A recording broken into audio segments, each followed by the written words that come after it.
Welcome back to the Angry Man Podcast with Jason and Greg. So, Jay, we saw this last night, but we decided to do it this morning. Ryan Garcia tweeted that he has instructed his team to start negotiations with Devin Haney. So, Devin Haney and Ryan Garcia are now in the midst of negotiations. And, Devin Haney responded with big facts. And, we did a video probably like a week or so ago, basically saying that this is the fight that makes the most sense next for both gentlemen. Devin is looking for not only legacy, but also dollars. And people who talk about legacy. Listen, every fighter that's in the game currently, they're putting dollars first.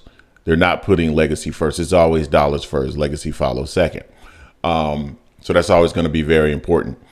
And, when you think about some of the comments from Devin Haney here recently, we actually did a video yesterday that dropped. If you guys get an opportunity to go check that out, but it was in regards to Devin Haney wanting the exact same deal that Ryan Garcia was able to get from Gervonta Davis. And during that interview, he mentioned that, or he was asked, and this was an interview from Aki TV. So I want to give Aki TV their proper respect in regards to getting this interview. But they asked him who did he feel was the bigger name between himself and Ryan Garcia. And he said, essentially, he's the bigger name. And he said no one is checking for Ryan Garcia at the moment. And basically, he kind of alluded to a little bit, some of the accomplishments of Ryan Garcia. So my thing is this, Jay.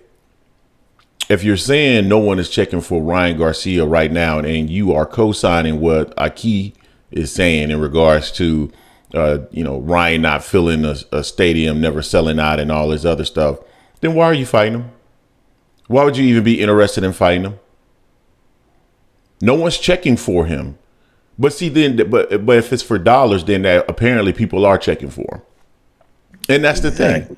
And that's the reason why you want to fight him. And that's okay. And that's where I go back to, Jay, where I talk about, sometimes when you're in the public eye, you talk so much that you can put your foot in your mouth, and it becomes very easy to call you out for things that you said. Now, I'm not knocking Devin Haney for taking this fight. This is absolutely a great fight for Devin Haney to take, because he should go after the money if he has an opportunity to get it. Go get it while you can. And this is a fight that will be not only just a fight, but an event. And boxing needs more events. So I'm perfectly content with Devin Haney doing that. Not only that, it would be a smart move from Devin Haney to do it, because if he beats Ryan in more of a spectacular fashion than Tank did, then you got an argument. You got another argument or a feather in the cap when negotiating with Tank. But not only that, you're raising your profile in terms of your overall earnings, right? Like, look at what I was also able to do with Ryan Garcia.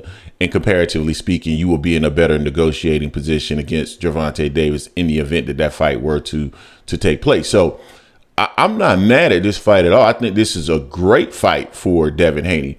My thing is this, though.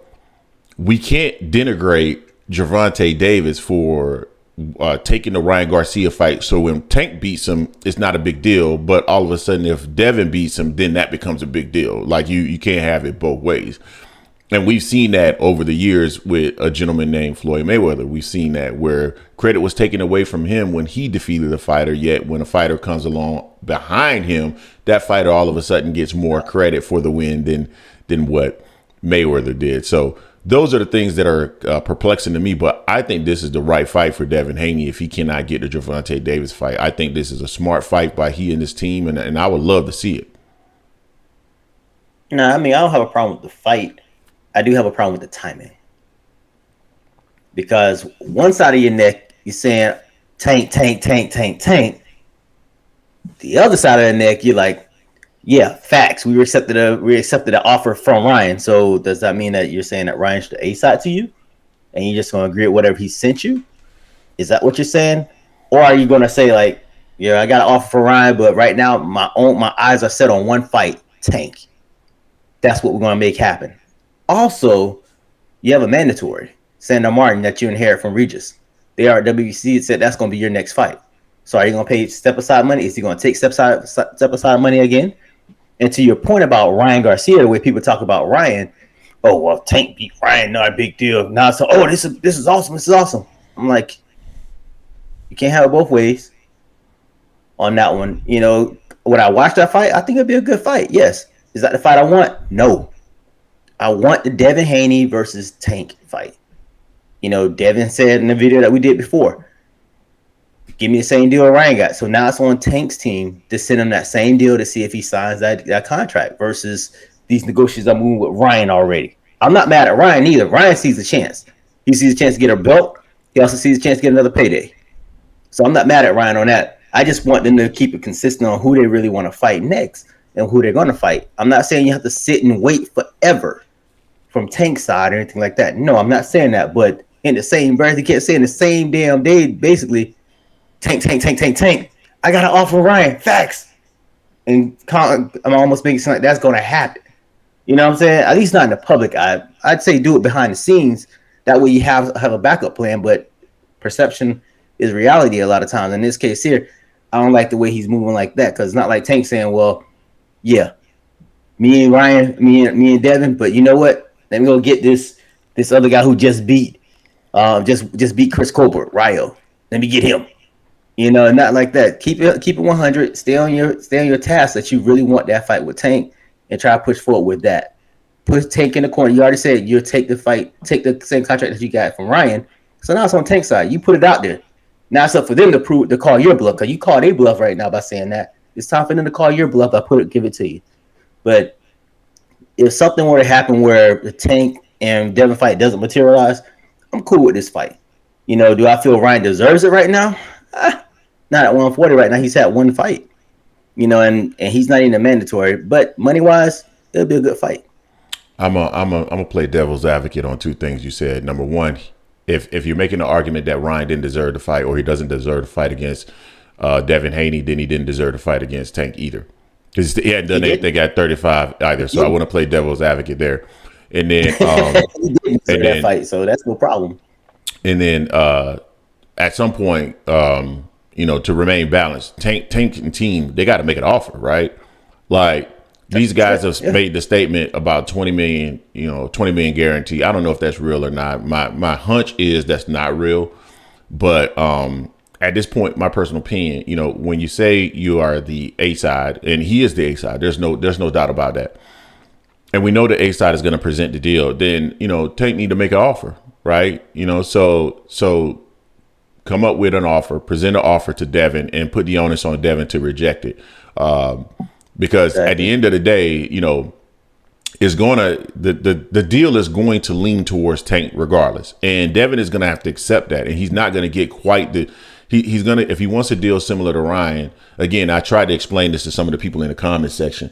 Those deals are intertwined, right? The pieces of the deal are intertwined, meaning I might be a fighter that's willing to give you a higher percentage because I know that you're going to concede weight when I say that there's a rehydration clause.